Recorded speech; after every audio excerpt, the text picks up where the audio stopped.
Alhamdulillah nahmaduhu wa nasta'inuhu wa nastaghfiruh wa na'udzu billahi min syururi anfusina wa min sayyiati a'malina. Asyhadu an la ilaha illallah wahdahu la syarikalah wa asyhadu anna Muhammadan abduhu wa rasuluhu alladzi la nabiyya wa la rasula ba'dah. Allahumma shalli wa sallim wa barik ala Muhammad wa ala alihi wa sahbihi wa man tabi'ahum bi ihsan, amma ba'd. Halaman 12, hadis nomor 19. Babun minaddin al-firaru minal fitan. Hadisnya dari Abu Sa'id Al-Khudri radhiyallahu annahu qala Rasulullah sallallahu alaihi wasallam yushiku, sebentar lagi sudah dekat waktunya, an yakuna, keadaan khairu malil muslim, harta terbaik seorang muslim itu ghanamun yatba'u biha sya'fal jibal, adalah kambing yang dia gembalakan di puncak-puncak gunung, wa mawaqi'al qatri, dan di tempat-tempat turunnya hujan, yafirru bidinihi minal fitan, dia lari membawa agamanya karena banyak fitnah. Kaitan hadis ini dengan bab iman, menjelaskan tentang tingkatan keimanan.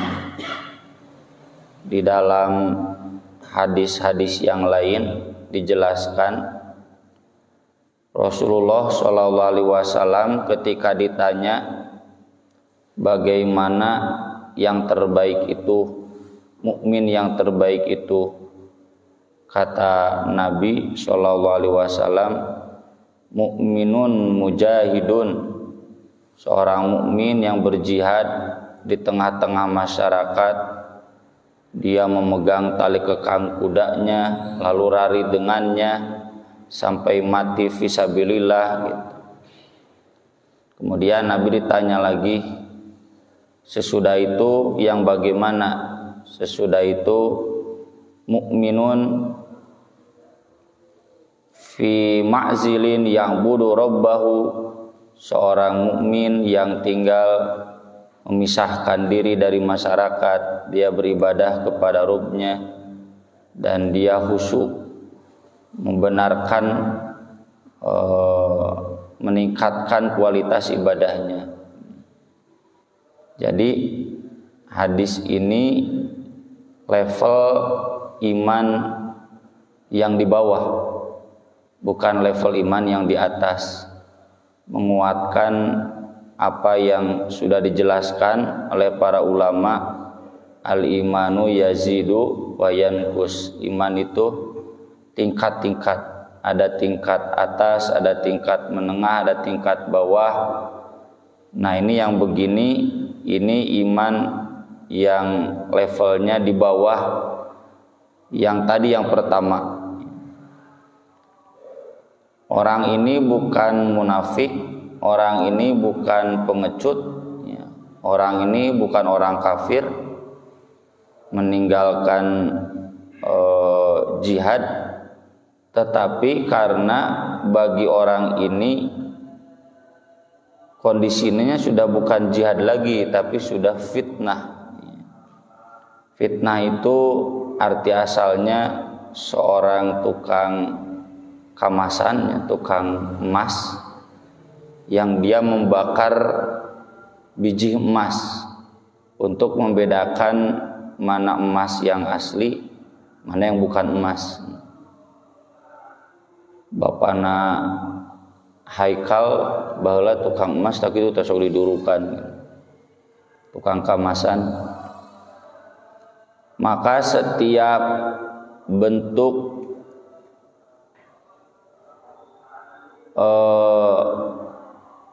praktik-praktik untuk membedakan mana yang asli dan mana yang palsu, itu disebutnya fitnah. Termasuk setiap praktik membakar sesuatu itu disebutnya fitnah. Makanya di Al-Quran siksa itu dimasukkan ke neraka disebutnya fitnah. Dzuqu fitnatakum hadzal ladzi kuntum bihi tasta'jilu. Tasya rasakeun fitnah kalian, fitnah di sana membakar. Termasuk ujian disebut fitnah karena ujian itu membedakan. Fala ya'lamanna Allahu alladziina shadaqu wa la ya'lamannal kadzibi. Tapi makna utuhnya ujian itu adalah menindas umat Islam, seolah-olah membakar mereka. Sama dengan di surat Al-Buruj, innal ladzina fatanul mu'minina wal mu'minat, itu kan membakar. Qutila ashabul ukhdud annari dzatil waqud. Jadi nyiksa dan itu sebagai ujian, nah itu fitnah. Fitnah yang banyak dijelaskan oleh Nabi dalam hadis adalah fitnah perang sesama muslim.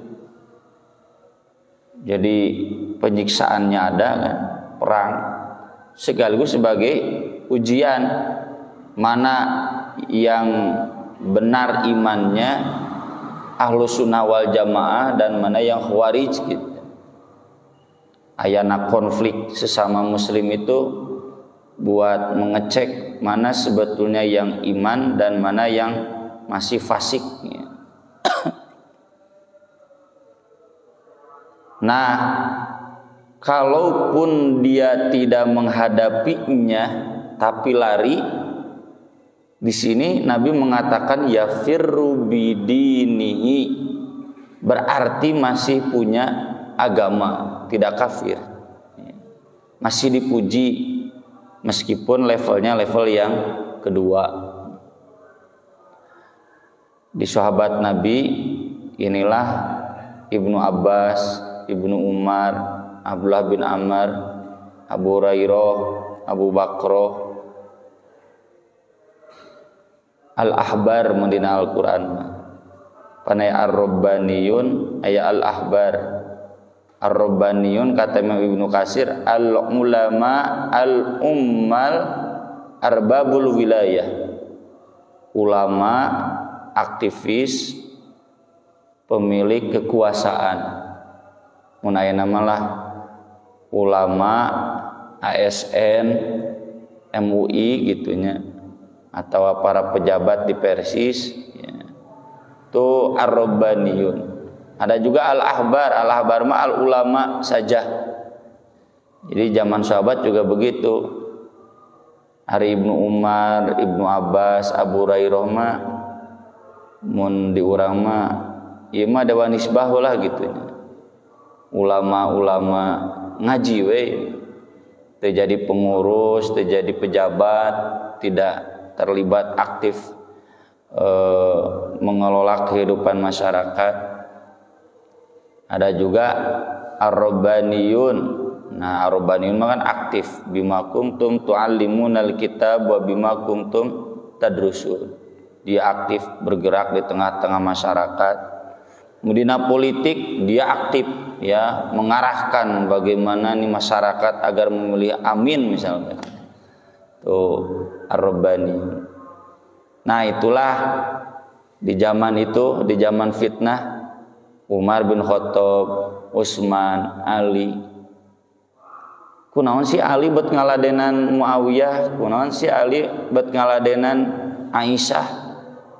Ya karena posisi Ali Ar-Rabbaniyun, Ali pemimpin. Piraku Ali kabur, ya, buki kacau tuh. Tapi kayak Abu Hurairah ketika Ali Muawiyah konflik, Ibnu Umar ketika Muawiyah dilantik jadi khalifah belum baiat karena masih konflik. Sampai 20 tahun berikutnya ketika Abdul Malik bin Marwan mengalahkan tanda kutip Abdullah bin Zubair, kan khalifah teh dua. Di Mekah mah Abdullah bin Zubair, ieu mah kubu Ali, pona nu lain Utsman. Jadi nyapuntennya naudzubillah min dzalik, lucu ngabandungan sejarah kolot nama ngaharariji, ieu anak icuna pererang. Naudzubillah min dzalik di situ aksan karena itu gitu.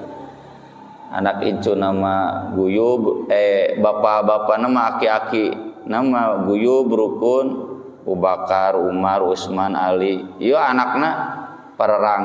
Kubu Utsman diwakili ku Marwan bin Al-Hakam, kayak diterusin ku Abdul Malik bin Marwan, pikeun ka incuna diterusin. Jika Abdullah bin Zubair cucunya Abu Bakar, didukung oge ku kelompok Ali. Jadi aya khalifah teh dua. Udah Abdullah bin Zubair wafat, Ka'bah ge hancur, penguasa Abdul Malik bin Marwan kakara baiat kan. Ibnu Umar, saya pernah tulis di Buletin At-Taubah judulnya, akhirnya Ibnu Umar berbaiat. Ya, kenapa Ibnu Umar tengilu gitu? Karena bagi Ibnu Umar itu adalah fitnah. Fitnah mah mending keluar. Tapi bagi Ali bin Abi Thalib, bagi Abdullah bin Zubair, bagi Abdul Malik bin Marwan itu bukan fitnah, itu ujian yang harus dihadapi. Nya sigap politik ayeuna lah. Urang teh dek ngilu anclub ya berjuang demi amin atau kelah antep we gitu.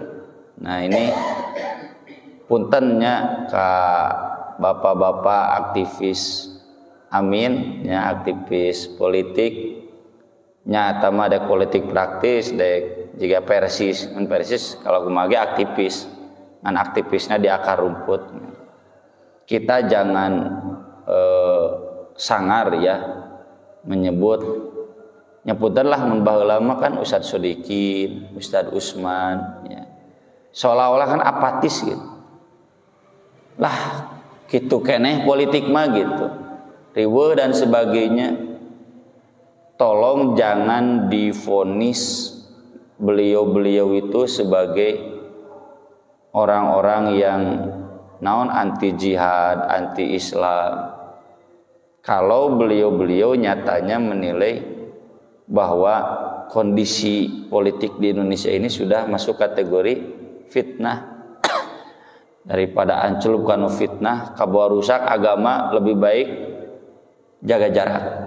Nah yang begini termasuk yafirru bidinihi minal fitan. Tapi tetap semua ulama sepakat yang saya baca bahwa yang terbaik itu kita tetap terlibat. Ngan lamun sakilana terlibat, yuk kebawakeun mundur. Ai sakirana belum kita masih mampu mengendalikan fitnah itu. Ya, dengan kekuasaan kita maju terus pantang mundur.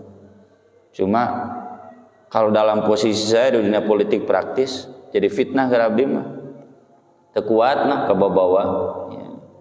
Maka saya lebih memilih menyingkir politik praktisnya digigir gitu.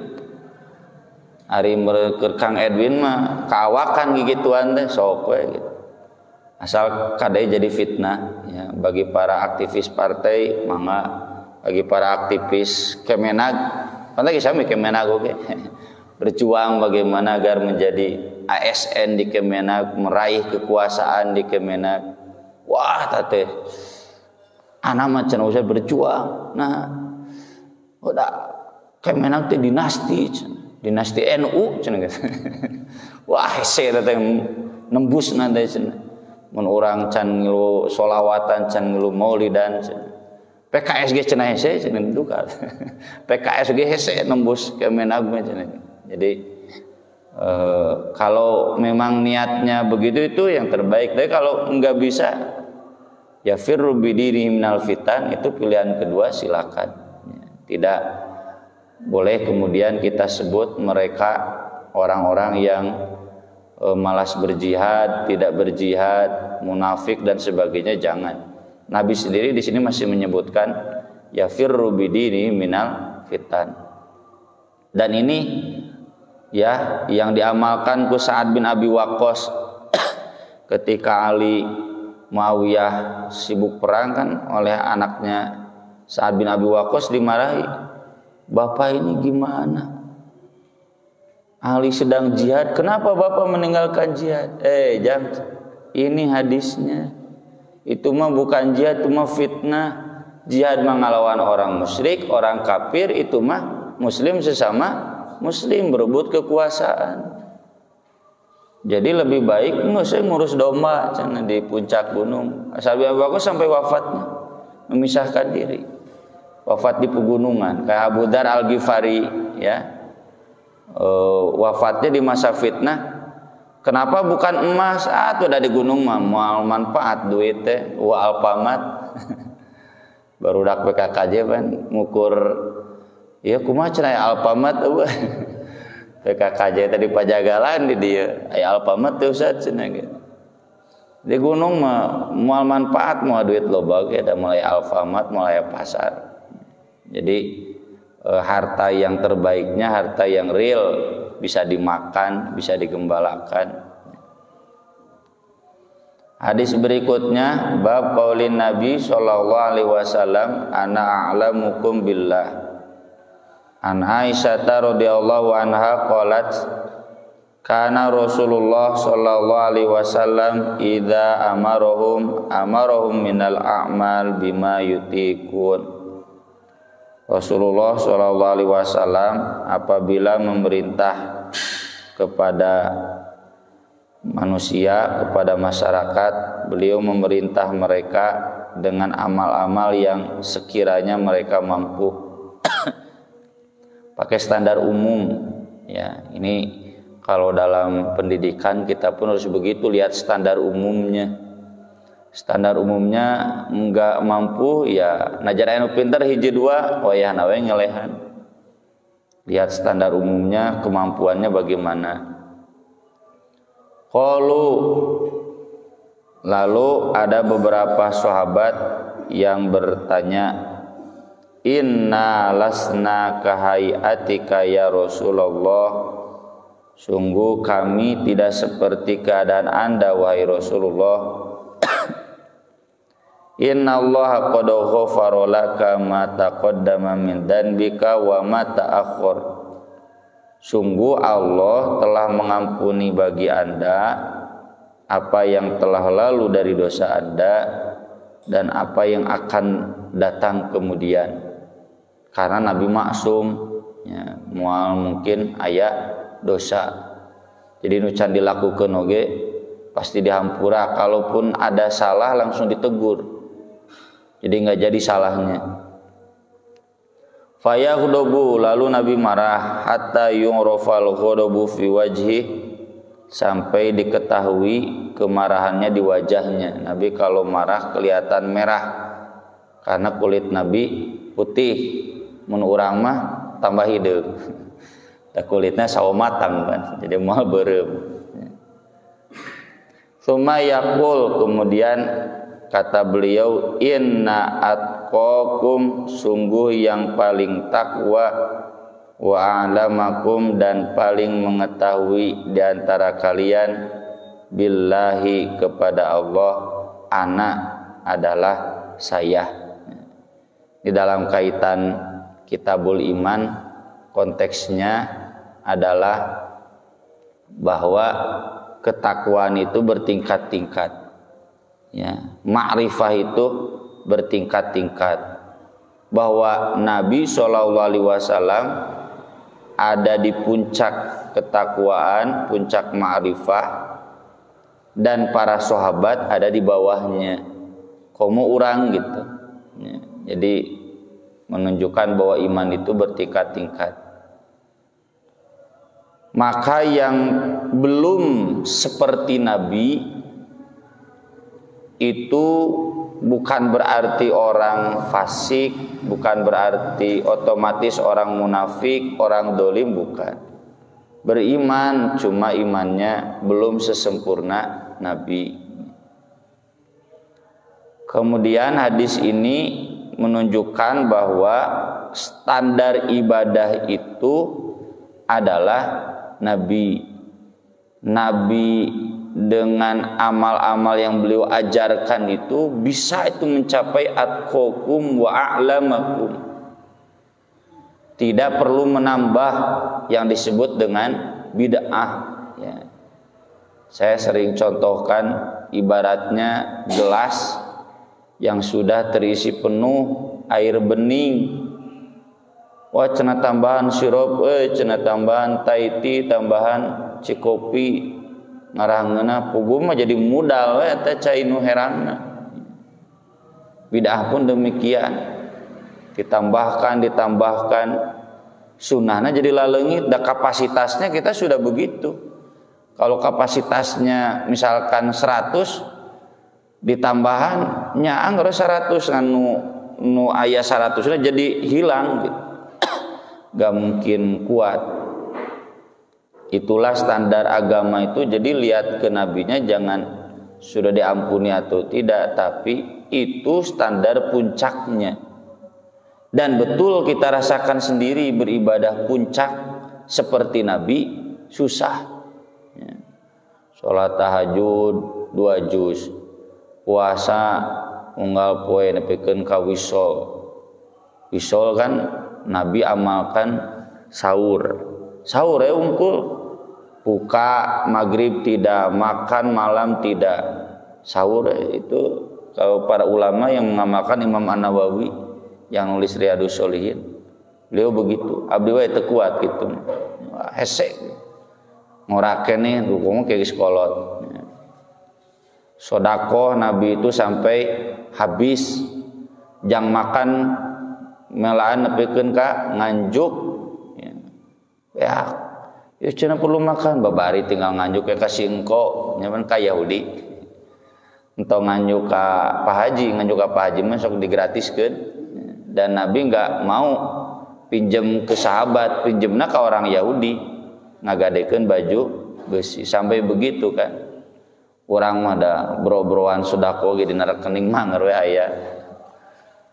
Itu susah. Jadi nggak usah menambah dengan yang baru-baru, fokus saja di apa yang Nabi amalkan itu sudah sangat puncak. Kemudian hadis ini mengaitkan antara takwa dan ilmu. Di Al-Quran itu ilmu itu nggak kayak di filsafat ya, dipertentangkan dengan iman. Kalau iman ingin tinggi, tong pinter teuing, mun pinter teuing ge kadituna imana kurang. Justru kalau dalam Islam innama yakhsyallaha min ibadihil ulama, harus banyak ilmunya sehingga ada dalam level atqakum ya. Ilmuna ilmu naon? Nah ini yang sering disebut di kalangan tasawuf ilmu ma'rifah. Bagaimana kita mengenali Allah. Urang mah dari persisme Quran Sunnah. Jadi mengenali Allahnya lewat Quran, lewat Sunnah. Kalau orang lain kan lewat Asmaul Husna. Tapi kan dijadikan kurikulum kan di SD di MI Asmaul Husna. Di urang mah da teu biasa. Tos eta Quran jeung Sunnah sudah cukup. Kalau orang lain sampai begitu, sampai ilmu sifat 20 nya wujud kidam bakoda untuk lebih ma'rifah kepada Allah. Jadi nanti terasa ibadah itu seolah-olah melihat Allah. Itu ijtihad mereka ya. Urang mah jika Nabi we lewat Quran dan Sunnah. Kemudian berikutnya bab tafaduli ahlil iman fil a'mal. Ini menguatkan hadis-hadis sebelumnya bahwa iman itu bertingkat-tingkat. Maksudnya kita tidak boleh memvonis orang-orang yang di bawah level keimanannya sebagai orang kafir, orang fasik. Kudu toleran gitu. Hadisnya dari Abu Sa'id Al-Khudri radhiyallahu anin Nabi sallallahu alaihi wasallam maqal yadkhulu ahlul jannah al-jannah. Penghuni surga masuk ke surga, wa ahlun nar an-nar. Penghuni neraka sudah masuk neraka. Tsumma yaqulullahu ta'ala, kemudian Allah Ta'ala berfirman, akhriju man kana fi qalbi mithqal habbatin min khardalin min iman. Keluarkan, nyuruh malaikat, orang yang dalam hatinya masih ada seberat habbah biji min khardal dari sawi, nyalah jika tarigu gitunya, jika aci, biji yang sangat kecil, min iman dari keimanan. Fayukhrajun, lalu mereka dikeluarkan minha dari neraka, qadiswaddu, sungguh telah hitam, tutungnya diduruk di neraka. Fayulqauna fi nahril haya awil haya, lalu mereka dimasukkan ke satu sungai, yang sungai itu memberikan kehidupan buat mereka. Fayan butun, lalu mereka tumbuh lagi, nyari geus hideung geus tutung mah ban, jadi deui kulitna, jadi deui beungeutna, jadi deui rambutna gitu, tumbuh lagi.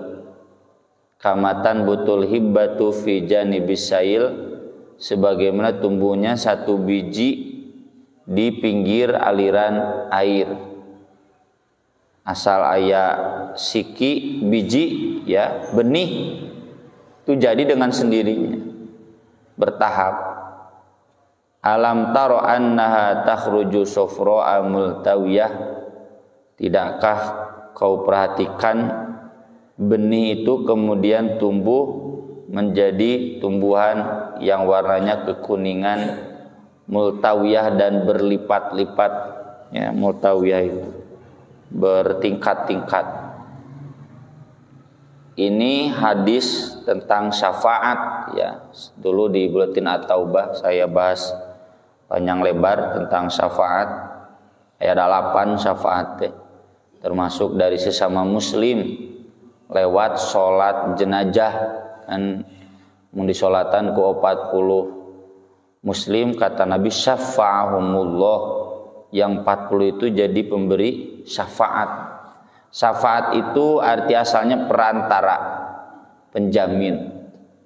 Jadi dengan adanya perantara, penjamin, kita jadi selamat. Misalkan seorang terdakwa, dia di penjara, lalu datang penjaminnya, jangan dulu di penjara ya, penjamin bahwa dia tidak akan kabur ke luar negeri, bisa keluar dulu. Nah itu syafaat itu.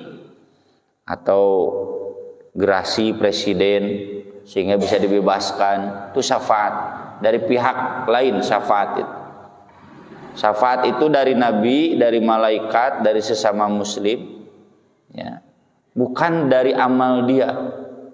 Amal dia mah pas-pasan di kudu neraka. Nah standar syafaat itu adanya keimanan meskipun sangat minimal. Di hadis-hadis tentang penghuni surga terakhir itu adalah umat Nabi Musa, nu teu pernah sholat, teu pernah zakat, teu pernah saum, teu pernah haji, pekerjaannya membunuh, bahkan merusak kuburan. Jadi lain ngarusak wae nu hirup, nu pae ge dirusak ku setan. Tapi sebelum matinya dia menyuruh anak-anaknya membakar. Sieun cenah bapa teh ku Allah. Terus cenah abunya nanti ditabur di danau, di laut, di gunung, di padang pasir, ngarah teu kapanggih ku malaikat. Bodoh ge nih. Bodoh tapi aya keneh kasieun ka Allah. Dia nanti menjadi penghuni surga terakhir.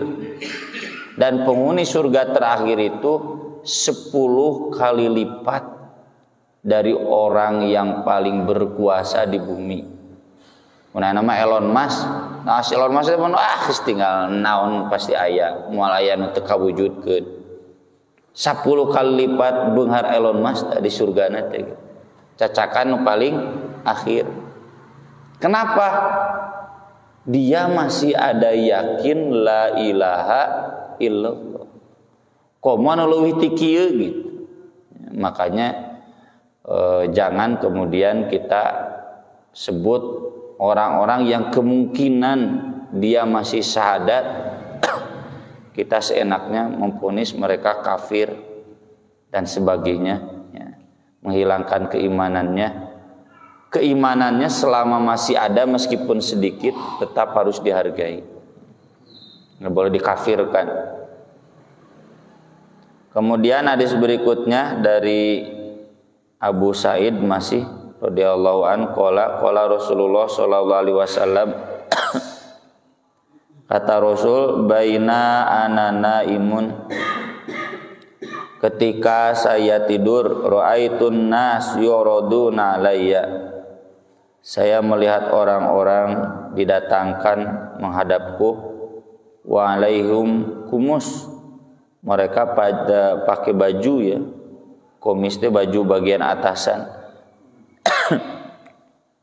Minha ma yablughu thudi, ada bajunya itu yang sampai dada saja. Wa minha ma duna dalik, ada yang di bawahnya sampai pinggang, sampai lutut. Kan di Arabnya juga ieu tah aya sarung, aya baju gitu nya, aya atasan, aya bawahan. Nah, ini kumis itu atasan, bukan berarti teu make sarung. Aya bajuna teu semet dada walau alam.